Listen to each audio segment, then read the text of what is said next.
రంగారెడ్డి జిల్లా మాంచాల్ మండలం చిత్తాపురం గ్రామ పంచాయతీ పరిధిలో ఉన్నాం. బీజేపీ పార్టీ సీనియర్ నాయకులు బీజేపీ పార్టీ మండల కార్యదర్శి నల్రా కృష్ణ యాదవ్ గారు మనతో ఉన్నారు. గతంలో మాజీ మండల కిసాన్ మోర్చా మండలాధ్యక్షుడిగా పనిచేసినాడు. బీజేపీ ప్రవేశపెట్టిన సంక్షేమ పథకాలు కావచ్చు, కేంద్ర ప్రభుత్వం ఈ తెలంగాణ రాష్ట్రానికి ఏ విధంగా నిధుల విషయంలో కావచ్చు, అభివృద్ధి విషయంలో ఎలాంటి సహాయ సహకారాలు ఉన్నాయో వారి మాటలను అడిగి తెలుసుకుందాం. నమస్కారం కృష్ణ యాదవ్ గారు. నమస్కారం అన్న, మీ ఛానల్కు ధన్యవాదాలు. మీరు బీజేపీ పార్టీలో సీనియర్ నాయకుడు కొనసాగుతున్నారు. అవునన్నా, బీజేపీ ఇక్కడ తెలంగాణ రాష్ట్రానికి కేంద్ర ప్రభుత్వం ఎలాంటి సహకారం ప్రోత్సాహం అందిస్తుందంటారు? తెలంగాణ సహకారానికి అన్ని విధాలుగా సహాయ సహకారాలు మోడీ గవర్నమెంటు నిరుపేదలకు అందరికీ కూడా సంక్షేమ పథకాలు అందజేస్తున్నాను. కాకపోతే ఏంటంటే ఇక్కడ ఉన్నటువంటి గవర్నమెంట్ ఒకటి బీజేపీ అనుకూలంగా లేకపోవడం, సంక్షేమ పథకాలు పార్టీల వారీగా విభజించి తీసుకొని పోతున్నారు. ఇటీవల సర్వ్ అనేది పెట్టారు, ఏంటి ప్రత్యేక ఓటర్ సమగ్ర సవరణ అనేది తీసుకొచ్చారు, స్పెషల్ ఇంటెన్సివ్ రివిజన్. అది కాంగ్రెస్ పార్టీ కావచ్చు, ఈ సర్వ్ వల్ల నిజమైన ఓట్లు గల్లంతయ్యే అవకాశం ఉంది, అధికారం కోసం ఈ సర్వ్ని ఉపయోగించి అధికారంలో రావడానికే దీన్ని వాడుతున్నదని కూడా ప్రతిపక్ష పార్టీ, అంటే కేంద్రంలో ప్రతిపక్షంలో ఉంది కాంగ్రెస్ పార్టీ, ఇక్కడ రాష్ట్రంలో అధికారంలో ఉంది, వాళ్ళు ఆరోపిస్తున్నారు. ఈ ఆరోపణలు మీరు ఏ విధంగా చూస్తారు? అదే ఆరోపణలు అనేది దుష్ప్రచారం ఆరోపణలు అనేది. ఎందుకంటే సర్ అనేది దేశవ్యాప్తంగా చేస్తున్నారు. ఇదివరకు 2022లో చేశారు, మళ్ళీ ఇప్పుడు చేస్తున్నారు. ఈ కాంగ్రెస్ పార్టీ వ్యతిరేకిస్తున్న పార్టీలన్నీ ముస్లిం పార్టీలు, ఒకటి కాంగ్రెస్ పార్టీ, వాళ్ళు వ్యతిరేకిస్తున్నారు. ఎందుకంటే ముస్లిం ఓట్లు డబల్ ఓట్లు ఉంటాయి. ఈ విలేజ్లలో ఇట్లా సిటీలో ఓట్లు ఉంటుంది, ఊర్లలో ఓట్లు ఉంటాయి. సిటీలో ఓట్లు సర్పంచ్కి వచ్చేసరికి సిటీలో ఓట్లు వేసి మళ్ళీ సర్పంచ్కి వచ్చేసరికి ఊర్లలో ఓటు వేస్తారు. దానివల్ల బీజేపీ పార్టీకి చాలా అది ఉంది, ఇబ్బందికరంగా మారుతుంది. అంటే ఎట్లా ఏ ప్రాతిపదికన ఇప్పుడు గల్లంతయ్యే అవకాశం ఉందంటారు? అంటే ఇప్పుడు గల్లంతే అవకాశాలు లేవు. ఓటర్ ఒకటే నమ్మదు ఉండాలి కదన్న, ఒకటే ఉంటుంది. ఇప్పుడు ఓటర్ ఇప్పుడు అక్కడ డబల్ ఓట్లు ఇప్పుడు ఊర్లో వేస్తున్నాడు, సిటీలో వేస్తున్నాడు. సిటీలో వచ్చి సిటీలో ఓట్లు అయిపోగానే మళ్ళీ ఊర్లోకి వస్తున్నాడు. ఆ ఓటు ఒకటే ఉంటే చాలా బెటర్. అది ఒక్కటే ఓటు ఉంటే ఎక్కడుంటే అక్కడ వేసుకునే అవకాశం. అంటే దీనివల్ల ఈ ప్రత్యేక సమగ్ర సవరణ వల్ల ఏం నష్టం అయితే ఏం లేదు. ఎలాంటి నష్టం లేదన్న. మరి పార్టీలు ఆరోపిస్తున్న ప్రతిపక్ష పార్టీలు దీన్ని బీజేపీ పార్టీ అస్త్రంగా వాడుతుందని అంటారు. అస్త్రంగా లేదన్న, అది మంచి పద్ధతి. అది జనాలకు ఇట్లా మంచిగా ఉపయోగపడుతుంది. ఎందుకంటే సరైన నాయకుడు ఎన్నుకుంటే సరైన పని చేయగలుగుతాడు. అది అడవుల వేరే రూట్ వచ్చి వేరే రూట్లోనే పని చేయగలుగుతారు. ఇప్పుడు కేంద్ర సంక్షేమ పథకాలు ఏ విధంగా ఈ మారుమూల గ్రామాలకు అందుతున్నాయి? ఏ పథకాలు అందుతున్నాయి మోడీ ప్రవేశపెట్టిన పథకాలు? గతంలో టీఆర్ఎస్ పార్టీ రాష్ట్రంలో పనిచేసిందన్న. నేను 2014 వార్డు మెంబర్గా పనిచేసిన. అప్పుడు ఇట్లా సేమ్ మా గ్రామ పంచాయతీ కరెంటు బిల్లు ఏదైతుందో ఇప్పుడు 4 లక్షల బిల్లు వచ్చిందన్న. జీపీ నుంచి ₹1,00,000 మేమే కట్టినాం. సెంట్రల్ గవర్నమెంట్ నుంచి బిల్లు ఇట్లా కట్టలేని పరిస్థితులు ఉండదు అప్పుడున్న గవర్నమెంట్. 2014 మోడీ 14th ఫైనాన్స్ నుంచి తీసుకొని గ్రామ పంచాయతీ కరెంట్ బిల్లు కట్టడం జరిగింది. ఇప్పుడు మొన్న టీఆర్ఎస్ గవర్నమెంట్ కదన్నా, టీఆర్ఎస్ గవర్నమెంట్ ఉన్నది. ఇప్పటివరకు ఇట్లా ఏ పని కాలే. ఇక్కడ టీఆర్ఎస్ గవర్నమెంటు, ఇక్కడ కాంగ్రెస్ అది టీఆర్ఎస్ సర్పంచ్ ఉండే, ఏం పని చేయలే. ఇప్పుడు మన మోడీ ప్రభుత్వంతో అత్యధిక నిధులు వచ్చి సీసీ రోడ్లు మొత్తం వాడ సీసీ రోడ్లు వేసిన, డ్రైనేజ్ కూడా పూర్తిగా అయిపోయింది. ఇప్పుడు 25% మిగిలిపోయింది ఊరుగా. ఇప్పుడు మన గ్రామ స్థాయిలో ప్రజాపాలన ప్రగతిపాలన ఎట్లాంటి అభివృద్ధి కార్యక్రమాలు జరిగినాయంటో? ప్రజాపాలన అంటే ఇప్పుడు ఇల్లు ఇస్తున్నారన్న, ఇల్లుకు మంచి పనులు నడుస్తుంది. అంటే నిరుపేదలకు ఇస్తున్నారు, అట్లేం లేదు. చేయడానికి కాదు, చేసిన వాళ్ళకి ఉన్నది చెప్పాలి, లేదని చెప్పాలి. ఇల్లు నిరుపేదలకు ఇల్లు ఇస్తున్నారు, ఇల్లు కట్టుకుంటున్నారు, మంచిగానే ఇస్తున్నారు. సెకండ్ విడత ఇల్లు వచ్చేదంట, 30 ఇల్లు వస్తాయంట, అవి ఇట్లా ఇచ్చేస్తామంటారు. గత బీఆర్ఎస్ పాలన ఏ విధంగా ఉంది, ఇప్పుడు కాంగ్రెస్ పాలన ఏ విధంగా ఉంది? బీఆర్ఎస్ పాలన ఇల్లు రాలేదన్న, చాలా ఇబ్బందికరంగా ఉన్నది. ఇల్లు రానులకు ఇల్లు ఏది మన లింగపల్లి చౌరస్తా ఉంది కదా, ఆ చౌరస్తా కాడ ఇల్లు కట్టించారు వాళ్ళకు. ఒక్కరికి ఇట్లా ఇల్లు ఇవ్వాలి. ఇక్కడ కాదు, మన ఈ మంచాల మండలంలో ఎక్కడ ఒకటి ఇల్లు ఇవ్వలే. ఎక్కడ ఉన్న అక్కడ నెచ్చేసారు. అది ఇంకా అభివృద్ధి కార్యక్రమాలు ఏం జరగట్లేదా? అభివృద్ధి మంచి జరుగుతుందన్న విలేజ్లో. 14th నుంచి మోడీ ప్రభుత్వం నుంచి అత్యధిక నీళ్ళు వచ్చి ఏ పని కావాలన్నా ఆ పని జరుగుతుంది. సీసీ రోడ్లు వేసినాం, డ్రైనేజీలు వేసినాం, చాలా పనులు చేసినాం. ఇప్పుడు గ్రామ స్థాయిలో ఎలాంటి అభివృద్ధి కొనసాగుతుందండి? గ్రామ సభలో అభివృద్ధి మంచిగా జరుగుతుందన్న, ఫేస్ఫుల్ ఉంది. కాకపోతే మా చిత్తాపూర్ విలేజ్కి వచ్చేసరికి ఒకటి క్రెషర్ అనేది వస్తుంది. ఆ క్రెషర్ని అడ్డుకోవాలని చెప్పి నిన్న ఇట్లా వినతి పత్రం కలెక్టర్ ఆఫీస్కి పోయి వినతి పత్రం వేయడం జరిగింది. రైతుల మాత్రం పోయి దానికి ఇట్లా అడ్డుకోవడానికి ప్రయత్నం చేస్తాం. రైతులు మా దృష్టికి తీసుకొచ్చారు, దానివల్ల డస్ట్ వచ్చి ఇక్కడ పంట పొలాలకు చాలా ఇబ్బంది కలుగుతుంది అంటున్నారు. సౌండ్ పొల్యూషన్ వస్తుంది అంటున్నారు. సౌండ్ పొల్యూషన్ అది దాదాపు 150 మంది రైతులు రైతాంగం మీద ఆధారపడి ఉంటారు అన్న. మరి దీనిపై ఎలాంటి పోరాటాలు చేయబోతుంది బీజేపీ పార్టీ? చాలా భారీ ఎత్తున పోరాటం చేయబోతున్నాం. మన నిరాహార దీక్ష దేనికి రెడీ ఉన్నాం మేము. మరి ప్రభుత్వం ఏమంటుంది, అధికారులు ఏమంటున్నారు? అందరికీ ఇచ్చినాము, ఎంఆర్ఓకి ఇచ్చినాము, ఎంపీటీఓకి ఇచ్చినాము, కలెక్టర్ ఆఫీస్కి నిన్న పోయినాము, పొల్యూషన్ బోర్డుకి ఇచ్చేసినాము, అందరికి ఇచ్చేసినాము. దాన్ని భారీ ఎత్తున తీసుకోవాలని చెప్పి ఈ రైతులందరికీ ఇట్లా ఏకం చేస్తున్నాం. దాన్ని పెద్ద ఎత్తున అడ్డుకోవడానికి ప్రయత్నిస్తున్నాం. రైతులు కూడా బాగా ఈ యూరియా యాప్ వల్ల సతమతం అవుతున్నారు, చాలా ఇబ్బంది ఉంది దాంతో ఆపం వల్ల. మరి మీరు ప్రభుత్వానికి, మీ బీజేపీ పక్షాన మీరు ఏమైనా కాంగ్రెస్ ప్రభుత్వానికి మరి ఏం అల్టిమేట్ అంటే ఏమైనా వినతి పత్రం కానీ? వినతి పత్రం మన గ్రామసభ అయింది, గ్రామసభ చైర్మన్ వచ్చింది. అడిగి చైర్మన్ ఇట్లా గ్రామసభలో నిలదీసినాం, అడిగినాం ఈ యాప్ తోటి చాలా ఇబ్బందికరంగా మారిందని చెప్పి.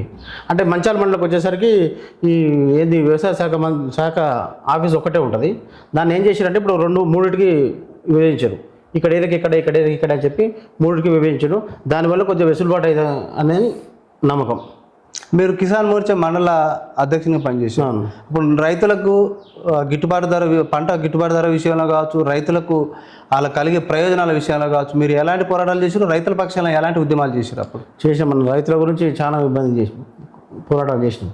రైతుకు గిట్టుబాటు ధర రావాలని చెప్పి రైతులకు ఇది మన అప్పుడు ఏమో చేసి లేదన్న, అది చాలా ఇబ్బంది చేసినాం. అది పోరాటం చేసినాం. ఇప్పుడు మండల అధ్యక్షులు కొనసాగుతున్నారు, మండల ప్రధాన కార్యదర్శిగా కొనసాగుతున్నారు. అవును. మరి పార్టీ బలోపేతం ఏ విధంగా ఉందంటారు? పార్టీ బలతం మా దగ్గర మంచిగా ఉందన్న. ఈ తిప్పవడం చిత్తాపూర్ తాళ్ళపల్లి కూడా వచ్చేసి మా దగ్గర లచ్చిరెడ్డి అన్న ఉంటాడు లీడర్. ఇక్కడ ఎంపీటీసీ బీజేపీ గత 4 సంవత్సరాల నుంచి బీజేపీ గెలిచింది ఎంపీటీసీ. పోయినసారి ఎంపీటీసీ గెలిచి ఎంపీపీ చేసినాం. ధన్యభాష అని మా ఊరు విలేజ్ సర్పంచ్గా పనిచేసాడు, వైస్ ఎంపీపీగా పనిచేసాడు. కానీ బాగుందన్న, ఈ 3 రోజుల మాత్రం బీజేపీ బాగుంటుంది. మరి ఎందుకు సర్పంచ్ గెలవలేకపోయారు? ఇక్కడ సర్పంచ్ గెలవలేకపోయిందంటే ఇంకోటి, ఇప్పుడు మొన్న గెలిచినటువంటి అతను దాదాపు 4 సార్లు ఓడిపోయింది. అది 4 సార్లు ఓడిపోతుంది. జనాలు వన్ సైడ్ అయిపోయారు. ఇంకోటి ఏంటంటే ఆయన మాకు మిత్రపక్షం ఇట్లా పనిచేసినాం మేము ఆయనతోటి. అంటే మనకి కలిసిమెలిసి ఉంటే ఊరు అభివృద్ధి జరుగుతుందని చెప్పి అధికార పార్టీ నుండి ఎమ్మెల్యేలు ఉండని చెప్పి ఊరు అభివృద్ధి జరుగుతుందని చెప్పి చేసినాం. దాదాపు ఒక 40 లక్షల వరకు తీసుకొచ్చి ఊరిని డెవలప్మెంట్ చేస్తున్నాం. ఇప్పుడు బీజేపీ పార్టీ అంటే ఉత్తరాదినే అధికారంలోకి వస్తుంది, దక్షిణాది రాలేకపోతుంది. కారణం ఏంటంటారు? కారణం ఏంటంటే కొద్దింత ఈ లీడర్షిప్లో ఇళ్ళ కొద్దింత ప్రాబ్లం ఉందన్న. ఇక వాళ్ళ వల్ల కూడా కొద్దిగా ఇది చిన్న చిన్న కార్యకర్త గిట్ట కొంచెం మనస్పేదాలు వచ్చి కొద్దిగా ఇబ్బందికరంగా మారుతుంది. దాన్ని సమయంగా చూసుకొని ముందుకు పోతే పార్టీ మాత్రం బాగుంటుందన్న. ఇక్కడ ఇబ్రహీంపట్నం నియోజకవర్గంలో ఎలాంటి అభివృద్ధి జరుగుతుంది? పార్టీ గురించి అభివృద్ధి ఎట్లా జరుగుతుంది? అభివృద్ధి మంచి జరుగుతుందన్న. మాల్రెడ్డి రంగారెడ్డి గారు ఇక్కడ గ్రామానికి వస్తున్నారా? వస్తే ఎలాంటి నిధులు వస్తున్నాయి? వస్తుండు. నిన్న మొన్న సేమ్ ప్రోగ్రామ్ వచ్చేసింది కదా, అక్కడికి వచ్చేసిండు. ఇక్కడ మన మొన్న సర్పంచ్ ఎవరైతే ఉన్నారో ఎమ్మెల్యే గారికి దగ్గర ఉంటాడు. ఆయన వల్ల కొద్దిగా అంత ఊరికి బెనిఫిట్ అయ్యే అవకాశాలు ఉన్నాయి. ఇప్పుడు కేంద్రం నుంచి నేరుగా గ్రామ స్థాయిలో ఏ నిధులు అందుతున్నాయి అంటారు? ఏ పథకాలు అమలు అవుతున్నాయి? నేరుగా ఇప్పుడు బియ్యం ఉంది కదనా, అది నేరుగా వచ్చినట్టే కదనా, డైరెక్ట్ వస్తున్నాయి. అది 14th ఫైనాన్స్ అయితే గ్రామ పంచాయతీ నడుస్తుందంటేనే 14th ఫైనాన్స్. కేంద్ర ప్రభుత్వంతో 14th ఫైనాన్స్ గ్రామ పంచాయతీలు నడుస్తున్నాయి. ఇప్పుడు అది జీతాలు ఇవ్వాలన్నా ఏది ఇవ్వాలన్నా దాంతో కదన్నా. మీరు భవిష్యత్తులో తెలంగాణలో అధికారంలోకి వచ్చే అవకాశం ఉందంటారు? 100% ఉందన్నా. ఎట్లా సాధ్యమైంది అంటారు? బెంగాల్లో ఎట్లా చేసినామన్నా, బెంగాల్లో మోడీ అమిత్ షా గారు ఎట్లా ప్రభుత్వం 75 సీట్ల నుంచి ఫస్ట్ అంత ముందుకు 4 సీట్లతోటి 75 సీట్లు వచ్చి 75 సీట్లతోటి ఈరోజు 206 సీట్లు 203 సీట్లు వచ్చి అధికారంలో ఉన్నాం. మరి ఇక్కడ ప్రతిపక్ష కాంగ్రెస్ పార్టీ ఏమంటుంది? అక్కడ మీరు ఓట్లు తొలగించారు కాబట్టి మీరు అధికారంలోకి వచ్చినాం అంటుంది. మరి అట్లా ఓటు దానికి ఏం చెప్తారు మీరు? ఓటు తొలగిస్తే వాళ్ళు అధికారంలోకి వచ్చినప్పుడు కదా అన్న. ఉన్న ఓట్లు వేసుకోండి కానీ అధికారంలోకి వచ్చారన్నా. ఓటు తొలగించి కాదు వచ్చింది. ఉన్న ఓటు ఒక్క ఓటు ఒక్కడే వేయాలి కదన్నా. ఒక ఓటు 4 వేస్తే వాళ్ళు అధికారంలోకి వాళ్ళు వచ్చినారు. ఇప్పుడు ఒక్క ఓటు ఉంది కాబట్టి ఒక్క ఓటుతో ఖచ్చితంగా బీజేపీకి వేయాలని చెప్పి ఒకటే ఓటు ఉంటుంది కదా, ఆ ఒక్కటి బీజేపీకి వేస్తాడు. 4 ఓట్లు ఉన్నాయి అనుకో, ఆడ 4 ఓట్లు వాళ్ళ మిల్లకి వేసుకుంటారు వాళ్ళు. అంటే బీజేపీకి అంటే ఆయన బోగస్ ఓట్లు అంట. బోగస్ ఓట్లు అన్న, 100% బోగస్ ఓట్లు మన దగ్గర. దానికి చెంపపేట అంటే బీజేపీ గవర్నమెంట్ రావాలి, అభివృద్ధి జరగాలి.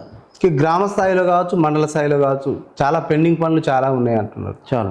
మరి వీటన్నిటి పరిష్కారానికి ప్రభుత్వం ఎలాంటి చొరవ చూపుతుందంటారు ఇప్పుడు ప్రస్తుత ప్రభుత్వం? చెరువు విషయం ఉన్న ప్రభుత్వం ఏం చేస్తుందన్న మాటలు చెప్పింది కానీ చెప్పినంత ఈజీగా పని అయ్యటం లేదు. చెప్పినంత ఈజీగా 420 హామీలు ఇచ్చాడు. అందులో ఏం చేస్తున్నాడు, ఈ ముసలిళ్ళకి పింఛన్ అని ఇస్తున్నాడు. పింఛన్ ఇప్పటి వరకు లేదు. అది ఏదండి ఎవరికి 2,000 పింఛని 6,000 చేస్తున్నాడు, 4,000 చేస్తున్నాడు. 4 వికలాంగుల పింఛని 6,000 చేస్తున్నాడు. వాళ్ళు ఎదురు చూస్తారు ఇంకా ఎప్పుడు ఇస్తారు మా రేవంత్ రెడ్డి అని చెప్పి. అది మొత్తం నీరుగార్చిపోయాడు. ఇంకోటి ఇది ఏంది మన రైతు బంధు ఏముందన్న, ఎకరా ఉన్నోళ్ళకి ఇచ్చిండన్న, ఎకరాన్నర వాళ్ళకి ఇచ్చాడు. అప్పుడు కేసీఆర్ గవర్నమెంట్ ఉన్నప్పుడు మొత్తం ఇచ్చేసాడు, అందరికి ఇచ్చేసాడు. గుట్టలకు రాళ్ళకు అన్నింటికి ఇచ్చేసాడు. ఈ టోటల్ పని చేసాడు. ఎకరన్నరలోకి 2 ఎకరాలకు క్లోజ్ చేసాడు. అంటే రైతు బంధు పథకం ఏ పథకాన్ని ఇస్తే బాగుంటుంది అంటారు మీ ఆలోచన? ఏ 10 పథకానంటే అన్న ఒక 5 ఎకరాల్లో ఉన్నోళ్ళకి ఇస్తే బాగుంటుంది. మినిమం ఒక 10 ఎకరాలు ఉండాలన్న. 10 ఎకరాలకి ఇస్తే అందరికీ వెసులుబాటు ఉంటుంది. అందరికి వస్తాయి కదా. సార్ మీరు ఫైనల్గా మీ బీజేపీ పార్టీ మండల కార్యదర్శిగా పనిచేస్తున్నారు. బీజేపీ పార్టీకి ఓటు వేయాలని ప్రజలు భావిస్తే మీరు ప్రజలకు ఏం చెప్తారు? మోడీ గవర్నమెంటు సంక్షేమ పథకాలు మంచిగా అందిస్తుండు. భవ్యమైన రామమందిరం ఎప్పటి నుంచో కలగనటువంటి ఆ కళ నెరవేర్చినటువంటి శ్రీరామచంద్రుడే అనుకుంటుండొచ్చు నరేంద్ర మోడీని చూసి. అట్లాంటి వ్యక్తిని మనం దూరం చేసుకోవడం అంటే అది మన భవిష్యత్ తరాలకు ఏదో ఒకటి అందించడం అవుతాం. కానీ కంపల్సరీ బీజేపీ పార్టీకి ఓటు వేయండి.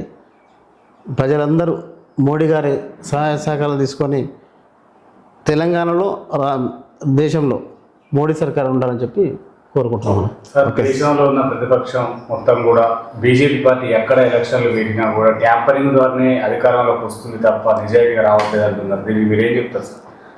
సరే, అదొకటి. గతంలో ఇప్పుడు 120 సంవత్సరాల కాంగ్రెస్ పార్టీ, 40 సంవత్సరాలు బీజేపీ పార్టీ. అంతకుముందు నుంచి ఇట్లా వాళ్ళు అదే పని చేసి రాదన్న. వాళ్ళకి ఇట్లా చేసుకుంటున్నాయి అధికారంలోకి వచ్చిందా? లేదు కదన్నా. వాళ్ళకు న్యాయం వీళ్ళకు న్యాయం కాదు కదా. ఎవరికైనా ఒకటే న్యాయం ఉండాలి కదా. ఇప్పుడు సెంట్రల్లో బీజేపీ పార్టీ ఉంది, ఈడ కాంగ్రెస్ పార్టీ ఉంది. మరి మాకు ఎంపీ సీట్లు 8 సీట్లు ఎట్లా వస్తాయన్నా? అధికార పార్టీ అదే ఉంది కదా. ఎమ్మెల్యేలు ఓడిపోగానే 8 సీట్లు మాకు రావాలి కదా. వీళ్ళు ఇట్లా ట్యాంపరింగ్ చేయొచ్చు కదా. మరి మాకు ఎంపీ సీట్లు అయితే 8 సీట్లు వచ్చినాయి కదా. అంటే జనాల దృష్టిలో అందరి ప్రజల మోడీ ఉండనా బీజేపీ రావాలని ఉన్నది కోరిక అందరికీ. సార్, గ్రామ స్థాయిలో మీ బీజేపీ పార్టీ ఏ విధంగా అభివృద్ధి చెందుతుంది అంటారు సార్? బీజేపీ పార్టీ అన్న యువత బీజేపీని కోరుకుంటారన్నా.